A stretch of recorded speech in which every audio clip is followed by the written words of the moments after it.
दो प्रश्न छोटे छोटे हैं। श्रीकांत शुक्ल यहां सुनने आए हैं। वे कह रहे हैं कि कल आपने सिर्फ भरत पर बात की, क्या लक्ष्मण और शत्रुघ्न जी से भगवान का उतना प्रेम नहीं था? ऐसा नहीं है, शत्रुघ्न जी पर सबसे कम बोला गया है।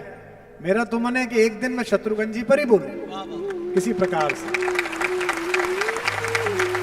लक्ष्मण जी पर पहले बोल चुका हूं, कुछ जगह बोला है, लेकिन आपने कहा है कि लक्ष्मण से प्रेम नहीं था। ऐसा नहीं, लक्ष्मण से भी बहुत प्रेम है। वस्तुतः देखो तो राम और लक्ष्मण अलग नहीं है। आप कितने भी यशवान हो जाएं, आप कितने भी धर्मशील हो जाएं, आप कितने भी आर्थिक रूप से मजबूत हो जाएं, आप देशों के राजा बन जाएं, लोकतंत्रों के महानायक बन जाएं, लेकिन सूरज की रोशनी में प्रधानमंत्री जी भी, राष्ट्रपति महोदया भी, कोई भी खड़ा होगा तो उसका शरीर, उसका परिदृश्य, उसके कपड़े कितने भी सुदर्शन हो, कितने भी उजले हो, उसकी परछाई काली पृथ्वी पर दिखाई देगी। जब से पृथ्वी बनी है कोई सिकंदर ऐसा पैदा नहीं हुआ कि जिसकी परछाई उजली हो। केवल इस विश्व की मर्यादा में इस पृथ्वी पर केवल हमारे राघवेंद्र भगवान राम ही ऐसे चले जिनकी परछाई उजली है।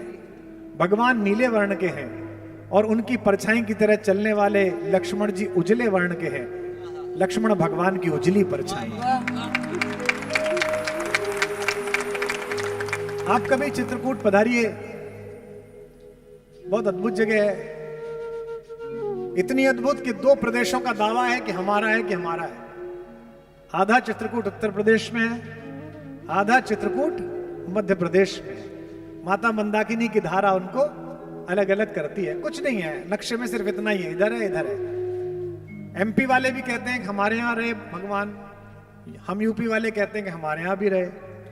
चित्रकूट में कामदगिरी की जिस पर्वत पर भगवान ने विश्राम किया, उसके कोने पर चढ़ने के बाद अब तो रास्ते भर भी कुछ मकान और कुछ साधु संतों की कुटियां हैं। वहां एक बहुत बड़ा पत्थर रखा हुआ है। सुनते हैं कि ये सदियों से, 8000 वर्षों से, तभी से ऐसा ही रखा हुआ है। उस पर बैठकर रात्रि भर लक्ष्मण निरीक्षण करते थे कि किसी दिशा से असुरों का प्रवेश तो नहीं हो रहा, कोई गलत पशु तो नहीं आ रहा।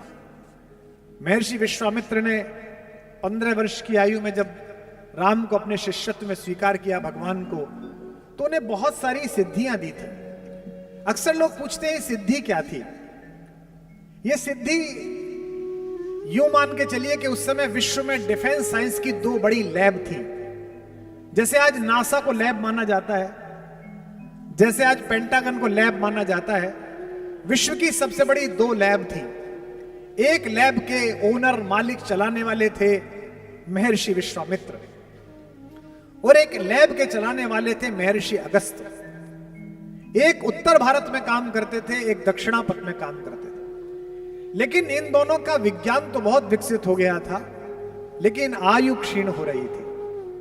और ये दोनों ही एक ऐसे सुयोग पात्र को ढूंढ रहे थे जिसके हाथ में सदियों के शोध के बाद बने हुए इन वैज्ञानिक यंत्रों को सौंप कर जाए।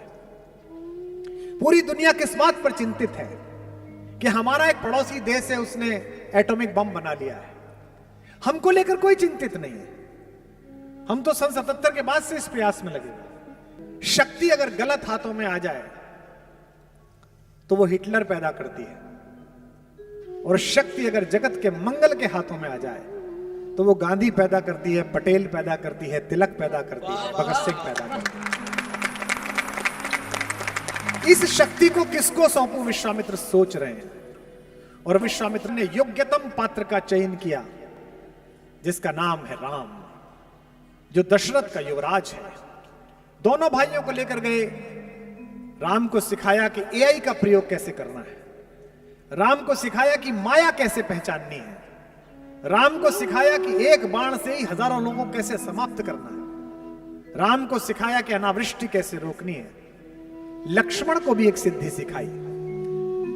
लक्ष्मण को सिद्धि सिखाई कि बिना पलक झपकाए जागते हुए कैसे सोना है।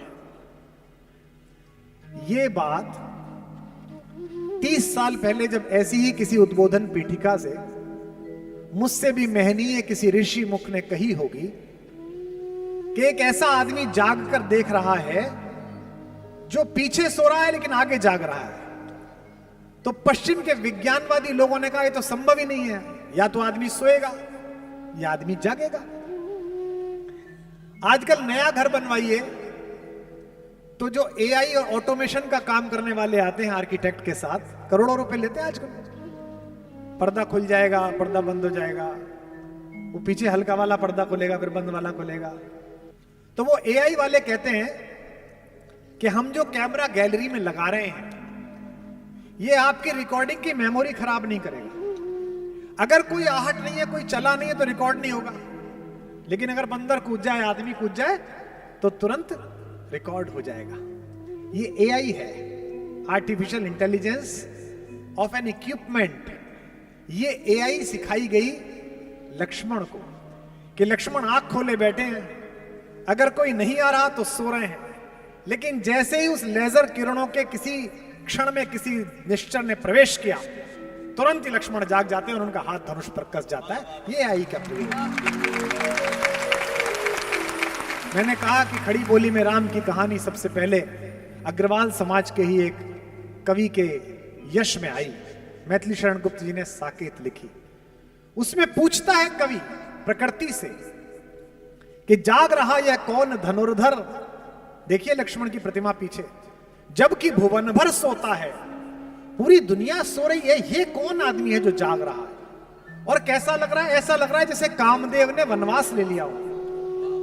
भोगी कुसुमा युद्ध योगी सा, कुसुम के आयुध जिसके हैं ऐसे योगी जैसा पैदा हो रहा है। भोगी कुसुमा युद्ध योगी सा बना दृष्टिगत होता है, किस व्रत में है वीर व्रती है, निद्रा का यों त्याग किए, राज भोग के योग्य विपिन में बैठा आज विराग लिए। कभी पूछता है कि ये तो महल में रहने लायक है, ये कामदेव जैसा सुंदर व्यक्ति वलकल पहने हुए और अपना तीर चलाए हुए ये कौन जाग रहा है। विशिष्ट सुरक्षा प्राप्त लोगों के अंगरक्षकों को आपने देखा होगा, वो दिन के समय काला चश्मा लगाए केवल यूं देखते रहते कि किसी आदमी की किसी चहल पहल में कोई बुरा विकार तो नहीं है। लक्ष्मण इसी भावना के साथ रात्रि में देख रहे हैं। क्यों देख रहे हैं? कवि पूछता है क्यों देख रहे हैं, तो कवि को उत्तर मिलता है। कहते हैं कि बना हुआ है प्रहरी जिसका इस कुटीर में क्या धन है। इस कुटिया में ऐसा कौन सा रिजर्व बैंक ऑफ इंडिया है जिसके लिए ये आदमी बैठा है रात भर, जिसकी रक्षा में रत इसका तन है, मन है, जीवन है। उत्तर देखिए और बलिहारी हो जाइए। मर्त्य लोक मालिन्य मेटने स्वामी संग जो आई है, तीन लोक की लक्ष्मी ने यह कुटी आज अपनाई है। कवि कहता है कि एक रिजर्व बैंक नहीं, पूरी पृथ्वी के किसी भी प्रकार के धन की जो मालकिन है वो इस कुटी में बैठी हुई है। वीर वंश की लाज यही है, फिर क्यों वीर न हो प्रहरी। विजन देश है, जंगल है, निशा शेष है, निशाचरी माया ठहरी। तो लक्ष्मण तो मेरे भाई, क्या आपका नाम है? श्रीकांत। लक्ष्मण तो राम की उजली परछाई है। पैदा होते से ही लक्ष्मण को पता चल गया कि मैं किस लिए पैदा हुआ। हमारे जीवन के 4 हेतु हैं, धर्म, अर्थ, काम और मोक्ष। धर्म तो वो है जो हमें करना है। धर्मो धार्यति प्रजा, प्रजा जो धारण करती है वो धर्म है। रात्रि होने पे हम सोएंगे, ये शरीर का धर्म है। दिन भर का जो भोजन किया है उसका पाचक तत्व अलग निकाल दिया जाएगा और उसका अपाच्य सुबह ही सुबह हम त्याग देंगे, यह शरीर का धर्म है। लेकिन आत्मा का धर्म क्या है, उसका अर्थ क्या है, ये पहले दिन से लक्ष्मण को पता चला। मेरे बाबा कहते हैं गोस्वामी जी, 12 ही से निज हितपति जानी, बचपन से ही अपने हित के बारे में समझ लिया कि मेरा हित का पति कौन है, मेरा जीवन किसके चरणों में है। लक्ष्मण राम चरण रति माली। कल आकुल की मैंने पंक्तियां सुनाई, उसी का एक पद सुनाता हूं। बचपन में चारों बच्चों को एक एक सोने के पालने में लिटाया और पहली बार सबको दिखाना था राज दरबार को कि कौन से 4 बच्चे दशरथ के यहां पैदा हुए हैं। एक हमारे वे बाल स्वरूप, वे रामलला, दूसरे में भरत जी लिटाए गए, तीसरे में लक्ष्मण लिटाए गए, चौथे में शत्रुघ्न लिटाए गए। सब बच्चों के पैरों में घुंघरू बंधे हुए थे, सब आमोद कर रहे थे, सब प्रसन्न थे, नहाए धोए अच्छे कपड़ों के। एक बच्चा रोए ही जा रहा है और वो चुप ही नहीं हो रहा। वो चुप कैसे हुआ और वो कौन बच्चा था? यही श्रीकांत भैया तुम्हारे प्रश्न का उत्तर है कि पालने में लखन व राम जी लिटाए गए, पालने में लखन व राम जी लिटाए गए, लेटते ही करुणा सदन चुप हो गए, लेटते ही करुणा सदन चुप हो गए, लेटते ही करुणा सदन चुप हो गए। पालने में लखन व राम जी लिटाए गए, लेटते ही करुणा सदन चुप हो गए, लेटते ही करुणा सदन चुप हो गए, लेटते ही करुणा सदन चुप हो गए। किंतु लक्ष्मण कुछ ऐसा तेज रोए, किंतु लक्ष्मण कुछ ऐसा तेज रोए, जिन्हें रोता देख धरती गगन चुप हो गए, धरती गगन चुप हो गए, रोता देख धरती गगन चुप हो गए। राजवैद्य आए कोई रोग ना बता सके तो, राजवैद्य आए कोई रोग ना बता सके तो, ज्योतिषी भी करके यतन चुप हो गए, ज्योतिषी भी करके यतन चुप हो गए, ज्योतिषी भी करके यतन चुप हो गए। गुरु ने उठाया और लखन को राम के चरण में लिटाया तो लखन चुप हो गए, लखन चुप हो गए, चरण में लिटाए तो लखन चुप हो गए।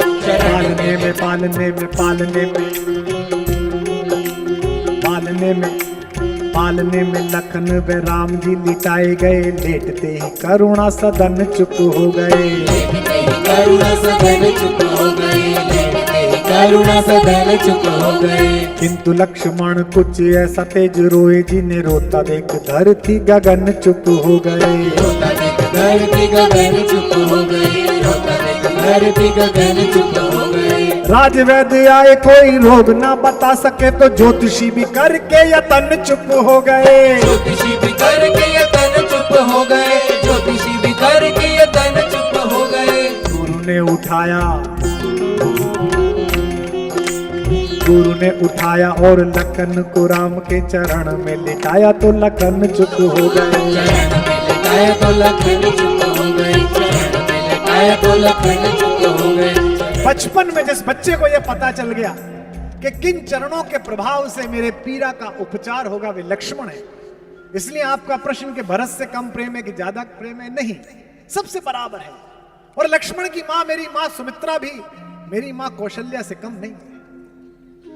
जाते हैं लक्ष्मण पूछने के लिए कि मां, भैया और भाभी वनवास जा रहे हैं, कि मैं चला जाऊं कि नहीं चला जाऊं? आप मां हैं, आपसे पूछने आया हूं। मां कहती है तुझे किसी ने गलत बता दिया, मैं तेरी मां हूं। कहती है तेरी मां तो सीता है बेटा, तात राम सब भांति सने। और कहती है कि यहां रहने से अयोध्या में रहूं या जंगल में जाऊं? तो सुमित्रा ने क्या कहा? अवध तहां जह राम निवासु, तहां दिवस जहां भानु प्रकाशु। बेटा जैसे जहां सूरज निकलता है दिन वहीं हो जाता है, राम जहां रहेंगे वहीं अयोध्या हो जाएगी, तो इसलिए अयोध्या में। और मन ना बदल जाए, बेटे के मन में शंका ना आ जाए, इसलिए कहती हैं जो पे राम सिया वन जाही, अवध तुम्हार काम कछु नहीं। तेरा कोई काम नहीं है। कैसा परिवार है, कैसी पत्नी है उर्मिला। सीता तो फिर भी भगवान के सामीप्य में है, चाहे वनवासी जीवन है लेकिन पति तो है, सुख दुख में साथ वाला। उर्मिला से तो पूछा भी नहीं गया। उर्मिला जब भरत आए जंगल में मनाने के लिए राम को, तो पूरे अयोध्या को लेकर आए। एक कथा आती है कि उर्मिला उस दिन आई सीता उनकी बहन भी है, देवरानी होने के अतिरिक्त उनकी बहन भी है। वो सीता की कुटिया में बैठ गई। अब सब लोग बैठे हुए हैं, पुरुष तो अंदर जा नहीं रहे, तो लक्ष्मण से बात तो कर नहीं सकती। तो सीता बड़ी बहन होने के अतिरिक्त हम सबकी मां भी है, और जिनकी बड़ी बहनें उन्हें पता हो कि बड़ी बहनें अक्सर मां हो जाती हैं, छोटी बहनें इस तरह बात करती हैं उनसे। मां से भी जो बात नहीं करती छोटी बहन, वो बड़ी बहन से बात कर लेती है। सीता मनोभाव समझ गई कि मैं तो अपने पति के साथ रहती हूं, उसने तो देखा ही नहीं है।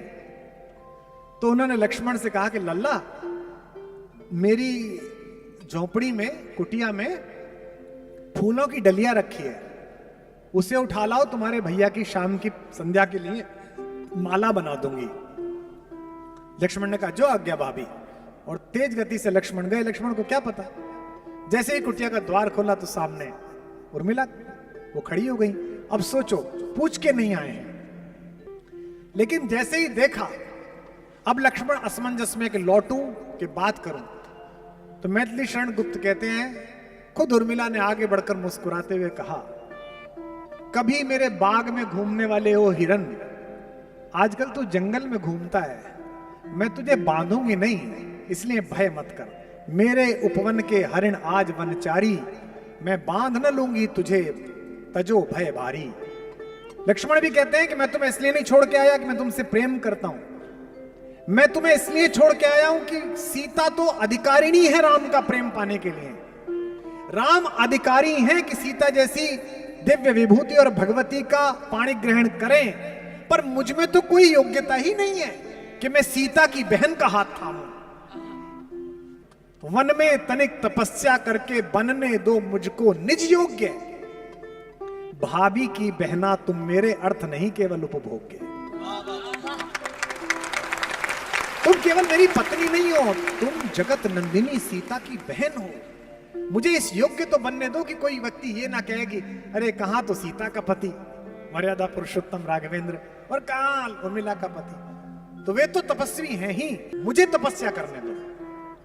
आप सबको पता है कि जब संजीवनी बूटी लेकर गए हनुमान, तो रास्ते में उत्तर प्रदेश क्रॉस किया, एयर सीमाओं का सर्वेक्षण था कि कोई क्रॉस ना कर ले। रडार ने बताया कि ऊपर एक अद्भुत तरीके का कोई यान जा रहा है। भरत ने कहा कि ऐसे बिना अलार्म के कोई अयोध्या की एयर सीमा कैसे क्रॉस करेगा, उतारो इसे नीचे। तो उनको तीरों से घेर के नीचे उतारा गया। टेक्निक देखिए आप, जब नीचे उतरे तो देखा कि वो तो राम राम बोल रहा है, हे राम हे राम। भैया आप कौन है? मैं अंजनी पुत्र हनुमान हूं, भगवान का सेवक हूं। कहां जा रहे हो भैया? उनके छोटे भाई को मूर्छा आ गई है। भरत बड़े दुखी है। भरत ने कहा कि ये उन्हीं का घर है, मैं उनका छोटा भाई हूं, और ये चरण पादुकाएं रख के चला रहे हैं। उनकी सेवा सत्कार ने जाना था, माएं बुलाई गई। क्या कहा कौशल्या ने? कौशल्या ने हनुमान के कान में चुपचाप कहा, भैया मेरे बेटे से कह देना 14 वर्ष प्रतीक्षा बहुत करी है, लेकिन लक्ष्मण के बिना अयोध्या ना आए।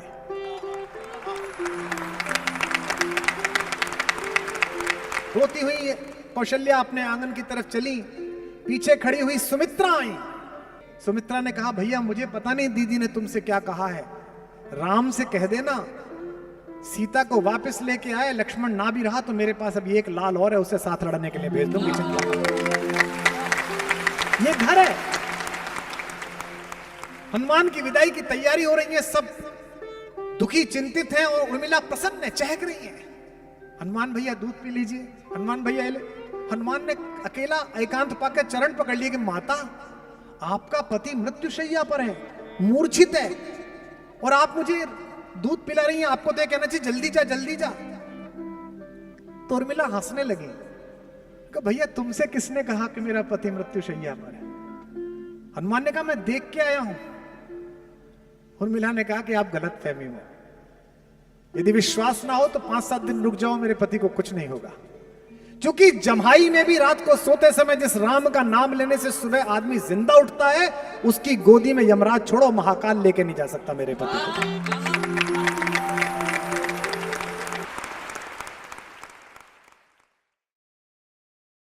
प्रतिवर्ष रामलीला हो रही है। रामलीला की क्या कहानी है? रामलीला की कहानी इतनी है कि एक दशरथ के पुत्र हैं जो वनवास के बाद अपनी पत्नी के एक अनाचारी के द्वारा हरण करने के उपरांत उसका वध करके वापस लौटते हैं 9 दिन बीतने के बाद। इस कहानी में क्या नया है? इस कहानी में कुछ तो अमृत तत्व है कि दुनिया के सबसे बड़े संकट कोरोना के समय भी यह कहानी भारतीय टेलीविजन पर दिखाई गई तो पूरी दुनिया की नंबर 1 टीआरपी लेकर वो कार्यक्रम भी आ गया। ऐसा क्या कहानी है?